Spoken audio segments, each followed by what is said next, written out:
En estas últimas épocas en Argentina, en particular, en el mundo en general, pero en Argentina en particular, el movimiento feminista ha tenido una posición protagónica, se ha convertido, digamos, en un protagonista esencial en distintos ámbitos, en distintas temáticas, pero que ha exigido ser parte justamente de una agenda que ha transformado la discusión en la sociedad y que de alguna manera se presenta con una perspectiva de sostenerse, afortunadamente, en este camino de desterrar las prácticas a las que el patriarcado impuso en estos larguísimos años en los que ha estado presente en nuestras sociedades.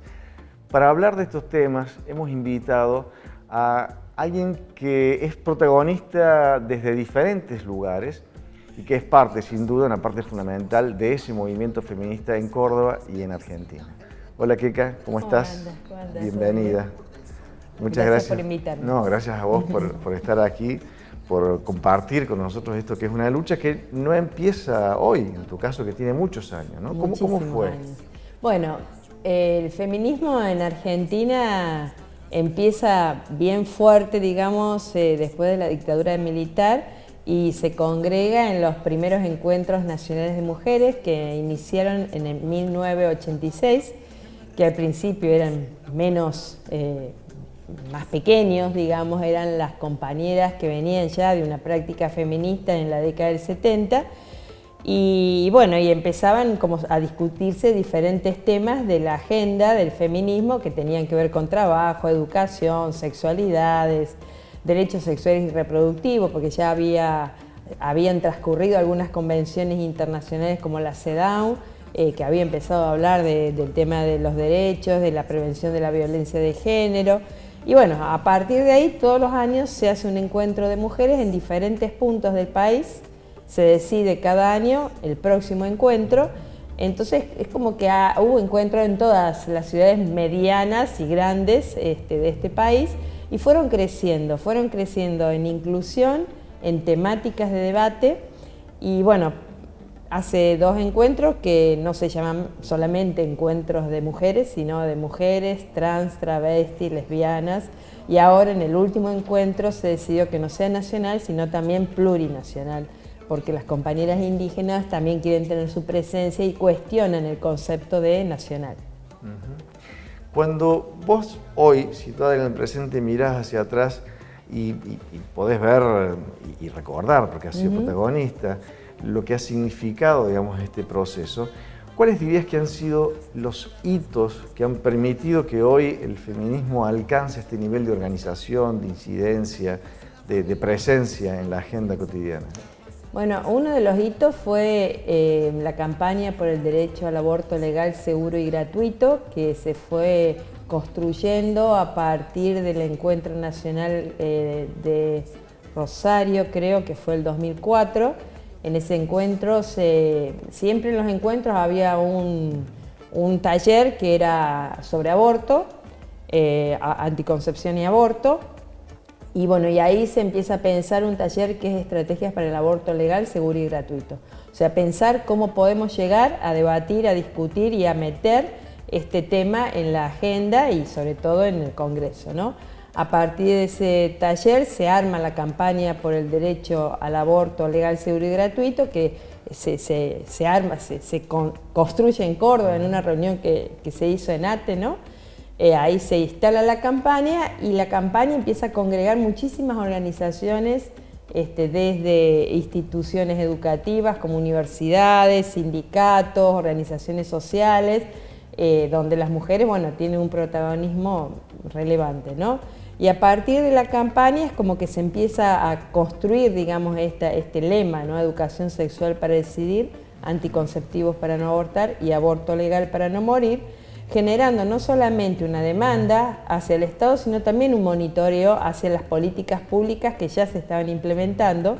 Desde el 2002 teníamos el Programa Nacional de Salud Sexual y Procreación Responsable, y bueno, en el 2006 aparece la ESI, la aprobación de la educación sexual integral, Después la tensión, digamos, con el tema del aborto no punible, el fallo FAL, y bueno, en toda esa movida, digamos, las mujeres participando y exigiendo, digamos, a las políticas públicas, ¿no? Y bueno, y después también en otros planos, ¿no? En los encuentros de mujeres tenés talleres de mujeres y sindicalismo, mujeres y religión, todo lo que es medio ambiente. Entonces, a partir de los encuentros de mujeres se van construyendo agendas de disputa en relación a estos temas desde una perspectiva del feminismo, ¿no? ¿Cuál es la tarea que ustedes se dan para, en estos encuentros seguramente, que son los ámbitos en donde, como vos lo contás, discuten y van planteando también estrategias? ¿Cómo se imbrican esto que serían los temas de la agenda propia de la reivindicación del movimiento feminista con lo que son los temas de la agenda social en general? Bueno, en relación a todo lo que es derechos sexuales y reproductivos, que es un tema que desde mi organización Católicas por el Derecho a Decidir hacemos foco, lo que hacemos es generar procesos de incidencia y monitoreo, ¿no? O sea, es, por ejemplo, incidencia en el sentido de que a partir de los protocolos, por ejemplo, de interrupción legal del embarazo y de las dificultades que tenemos de acceso a la interrupción legal del embarazo dentro de lo que es el marco del Código Penal, se construyó una red de profesionales por el derecho a decidir, una red de profesionales de la salud por el derecho a decidir, que son compañeras y compañeros que trabajan en el sistema de salud y están a favor de la interrupción legal del embarazo y también de la interrupción voluntaria, y entonces acercan información, reciben a las mujeres, saben escuchar, saben receptar las demandas, en el sentido del aborto legal o también para la anticoncepción, y allanan el camino, que es bastante difícil por ahí, ¿no? El sistema de salud es bastante áspero y obstaculiza mucho, porque muchos de los médicos, médicas sobre todo, que vienen desde esta perspectiva hegemónica, a las mujeres siempre las consideran pacientes subalternas, como que, bueno, la última palabra la tiene siempre el profesional médico, ¿no? Entonces, bueno, esa disputa en los territorios, en las políticas, vamos construyendo esa disputa desde el debate que nos damos en los encuentros de mujeres y en otras instancias de encuentro, por ejemplo, también los encuentros latinoamericanos feministas. Ahora se va a hacer un encuentro también en La Plata, en noviembre, también un encuentro latinoamericano de mujeres de organizaciones sociales. Bueno, y ahí vamos armando la agenda. Y en otros planos, como en el plano de la política y en el plano del sindicalismo, también. O sea, el cupo femenino para sostener, digamos, los espacios de representación fue también todo un trabajo del feminismo. Y dentro del sindicalismo también vamos avanzando. Bueno, acá en Córdoba está la experiencia de la Intersindical de Mujeres, también disputando los espacios y diciendo, a ver, que no nos pongan siempre en los lugares de acción social o en la Secretaría de Género, ¿no?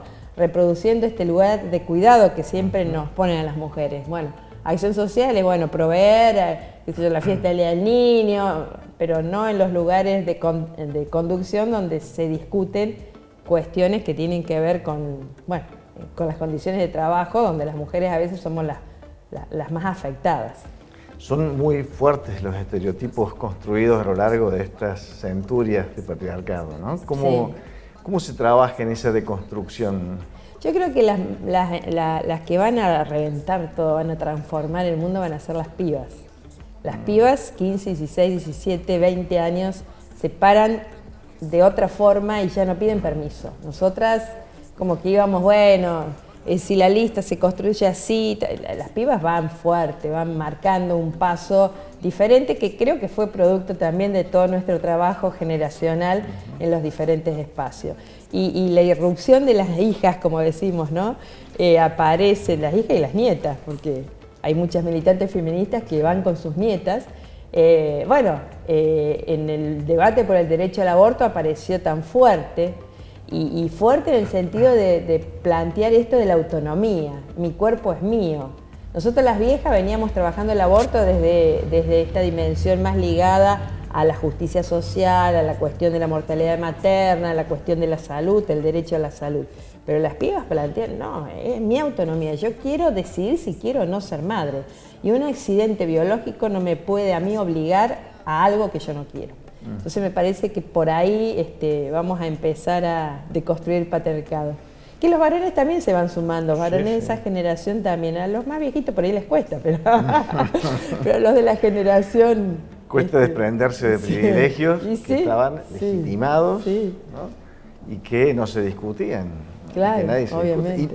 Y lo vemos hoy en esta discusión de generación con generación que vos planteabas recién, que por un lado está la fuerza que sin duda van a tener las jóvenes, las pibas, como decís vos, y también se va dando este proceso de discusión entre las generaciones de una misma familia por costumbres y hábitos legitimados en el entorno familiar y que de pronto se ven cuestionados. Sí. ¿No? Y en la escuela, por ejemplo, la ESI, que tenía tantas dificultades de implementación, con el debate por el derecho al aborto, empezó a instalarse de que, bueno, si hay que tener educación sexual, ¿por qué no las tenemos? Y sobre todo en las escuelas confesionales, ¿no? Las chicas que van a las escuelas religiosas, a mí me tocó estar, por ejemplo, en un debate en las monjas azules. Y bueno, y cómo las jóvenes preguntaban y cómo instalaban el debate de la educación sexual y el aborto como parte de ese proceso, digamos, de educativo, es muy interesante. Entonces ellas son las que de alguna forma demandan el derecho, ¿no? Y se lo demandan al Estado, a la institución educativa, y se lo demandan también desde una perspectiva, no se bancan cualquier cosa, no se bancan cualquier contenido, ¿no?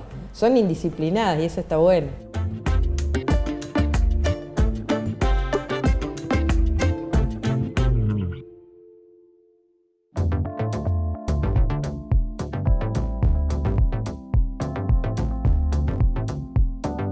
Mencionaba recién el tema de los colegios confesionales y antes mencionaste en tu historia un poco lo que es tu pertenencia a esta organización Católicas por el Derecho a Decidir.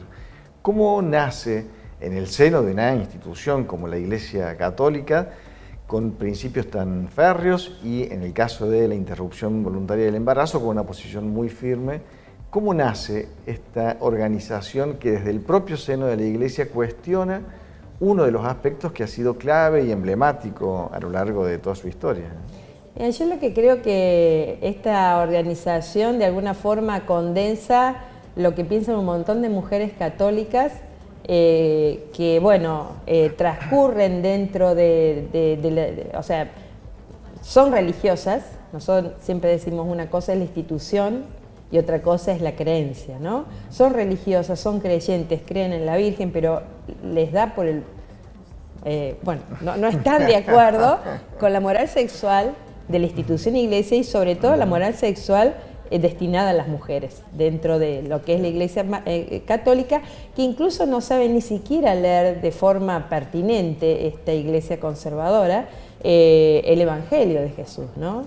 Nosotros decimos, las teólogas feministas que nos acompañan siempre dicen que Jesús realmente era acompañado por mujeres y tenía una mirada muy especial hacia las mujeres, y muchos de los milagros que hacía Jesús tenían que ver con restituirle la dignidad a las mujeres, ¿no? Hay un milagro que es la mujer hemorroísa, una mujer que menstruaba, y en el contexto judaico una mujer que menstruaba era impura. Esta mujer hacía, ponele 10 años que menstruaba, según el Evangelio. Entonces, bueno, las teólogas feministas dicen que esa menstruación podría haber sido también producto de un aborto mal hecho, ¿no? De un cáncer o lo que sea. Pero esta mujer no tenía derecho a salir ni a ser tocada. Entonces ella se acerca por atrás de Jesús y toca su manto para, bueno, pensando que Jesús la iba a curar. Y Jesús lo que hace es llamarla, ponerla al frente y decirle, vos me has tocado. Entonces ella dice que sí, bueno, por tu fe te ha sanado, ¿no? Pero la pone, la mira, se conecta con ella, ¿no? Y la saca de esa subordinación y de esa discriminación que ella tenía. Y así un montón. La mujer encorvada, bueno, María Magdalena. Entonces, esto de las mujeres ocupar otro lugar en la iglesia me parece que es todo un desafío, ¿no? Siempre las mujeres tuvieron el lugar de la atención, de la servidumbre, de la asistencia, del cuidado, como es, bueno, en la sociedad en general. Y bueno, y eso disputamos. Y en relación a la sexualidad siempre nos pusieron en el lugar sospechoso, ¿no? Siempre somos sospechosas de tentar, desde este mandato fundacional de Eva, Entonces, desde el lugar siempre tenemos que cuidarnos para no tentar, mientras que el varón le es más fácil transitar por la sexualidad, ¿no? Entonces, bueno, esa disputa nos queremos dar dentro de lo que es la Iglesia Católica y sobre todo en relación a lo que es la maternidad obligatoria, ¿no? Esto de decir, bueno, a ver, no podemos consumir anticonceptivos. ¿Por qué? A ver, todas las mujeres católicas usan anticonceptivos, ponele alguna Opus Dei muy conservadora, pero la mayoría de las mujeres, yo nací en una familia católica, mis cuñadas son católicas, no tengo hermanas, y todas usaron anticonceptivos. Entonces, a ver, ¿por qué esta hipocresía, ¿no? ¿Por qué esta doble moral? ¿Por qué no correr con el signo de los tiempos y reconocer que las mujeres tenemos proyectos de vida diferentes a la maternidad? Que algunas veces los podemos combinar y otras veces decimos no combinarlos. Y por eso no somos malas mujeres. Simplemente tenemos nuestro proyecto de vida. ¿Y esta discusión se está dando en las estructuras de la Iglesia? ¿Se da por debajo? No digo en los ámbitos de la jerarquía eclesial, pero digo por debajo, en las comunidades que participan activamente de la vida institucional de la Iglesia. Bueno, hay grupos de jóvenes, de mujeres jóvenes en estas comunidades más abiertas, por ejemplo, compañeras de Común Unión, que ya se están dando este debate y trabajan temas y ejes que antes no se abordaban dentro de las comunidades, como el tema de violencia de género, ¿no? Rompiendo este mandato del aguante, del eterno aguante, el amor es aguantar, ¿no? Y esto de sostener la familia a costa de cualquier cosa. Hay todo un movimiento y hay un debate que de alguna forma, bueno, lo vamos ganando en esto de transitar por los medios masivos de comunicación, por las redes sociales, disputando este mandato de que, bueno, tenés que aguantar porque, bueno, tenés que sostener esto que es la familia tradicional. Y hay cierta resistencia también de una parte de la estructura, sin duda. La estructura es patriarcal, o sea, todos los sacerdotes son varones, ¿no? Entonces, desde esa... Además, nosotros lo que decimos, fíjate vos que hasta a los varones se les niega algo tan natural como es el ejercicio libre de su sexualidad. Esto del mandato, digamos, de los 3 votos, de la pobreza, de la abstinencia, ¿era? Ya me olvidé. Y obediencia. Obediencia, sí. A ver, ¿por qué la sexualidad? Si la sexualidad no es nada malo. ¿Qué mal hace disfrutar de una relación con una pareja, con una compañera o compañero? Otras religiones, como las religiones, por ejemplo, protestantes, los pastores tienen su pareja. Las pastoras, hay pastoras, tienen su pareja. Hace poco se conoció la distribución de un texto en algunos colegios confesionales de Córdoba, donde se aludía a este rol del hombre, del macho, y de alguna manera, con un lenguaje velado, pero se justificaba cierta violencia que a veces el hombre descargaba sobre las mujeres. ¿Esto despierta alguna discusión interna? O sea, dentro de la organización es lo que hay, lo que supimos que hay siempre, ¿no? Esta legitimación de la subordinación de la mujer, digamos, al mandato del amor, ¿no? Entonces esto, siempre hablábamos de la carta del apóstol San Juan, que el amor todo lo puede y el amor todo lo aguanta. Yo creo que ese mandato es asimétrico en relación a cómo lo viven los varones y cómo lo viven las mujeres, dentro de lo que es la socialización en el marco, digamos, de la formación religiosa que recibimos en el catecismo, digamos, la construcción de la santidad, de la virginidad, la Virgen María como ícono, da cuenta de cómo nos siguen pensando las mujeres en esta lógica, digamos, del deber ser inmaculado, ¿no? Que hay disputas, porque si vos ves, por ejemplo, la Virgen de Urcupiña, las creencias religiosas de los sectores populares, no mantienen esta mirada impoluta acerca de sus santos y santas, son personas reales que transitan con ellos y hasta apelan. Hay una compañera que hizo una investigación de mujeres que abortaron en un territorio popular y las mujeres recurren, por ejemplo, al aborto clandestino y rezan para que les vaya bien, ¿no? Entonces esta cosa no es tan así. Pasa que nos quieren siempre imponer este modelo aséptico de creencias y de prácticas religiosas y la gente vive la religión como puede y como quiere. Hay un aspecto en el que seguramente la discusión va a ser larga, extensa, ardua, pero a mi humilde juicio, cuando la discusión se instale y vaya torciendo lo que hoy es esa estructura, me parece que el futuro estará asegurado por una sociedad más equitativa y menos patriarcal, que es el ámbito del lenguaje. Ah, sí. Sí. El lenguaje inclusivo se está convirtiendo en un punto de discusión que hasta acá enfrenta, inclusive partiendo aguas en un modo distinto al que los otros temas de la agenda lo vienen partiendo, ¿no? ¿Cuál es tu idea al respecto? Yo admiro a las jóvenes, cómo se apropiaron del lenguaje. A mí me cuesta hablar de amigues, lo intento, a veces se me trastoca, ¿no? Pero las pibas lo hacen y los pibes lo hacen con una facilidad y van transformando el discurso con esta E que incluye a todos, a todes. Bueno, y ahí hay todo un debate, y no, que, a ver, que no es correcto, que digamos, la Academia Española no permite, bueno, va a haber un Congreso Internacional de Lengua y va a ser Sin duda.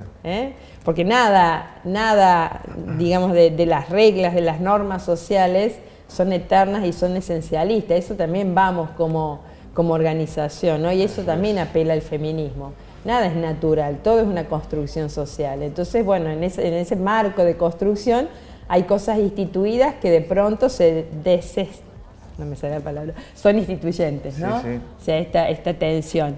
Yo lo que sí creo, y no soy ingenua, y también mirando lo que está pasando en Brasil, es que vamos a lograr un feminismo total, ¿no? Siempre vamos a estar en disputas con estas fuerzas conservadoras que nos quieren poner en caja, porque de alguna forma atacamos privilegios, ¿no? Privilegios que tienen que ver con, por ejemplo, con el uso de los recursos naturales, privilegios que tienen que ver con el capital financiero, privilegios que tienen que ver con el poder político. Entonces, bueno, nunca vamos a lograr la revolución total. Siempre vamos caminando hacia esa utopía y deconstruyendo en lo cotidiano las prácticas, ¿no? Pero bueno, siempre en esa tensión. La discusión seguirá abierta, seguramente. Keka, claro. Muchísimas gracias por aceptar la invitación, por compartir con nosotros esto, y te vamos a consultar seguramente hacia adelante. Bueno, muchas gracias a vos. Se llama Keka Bocio y es sin duda una de las protagonistas fundamentales en Córdoba y con activa participación en el país en esto que es el desarrollo de este movimiento feminista. Una cosa más, háblale a los demás.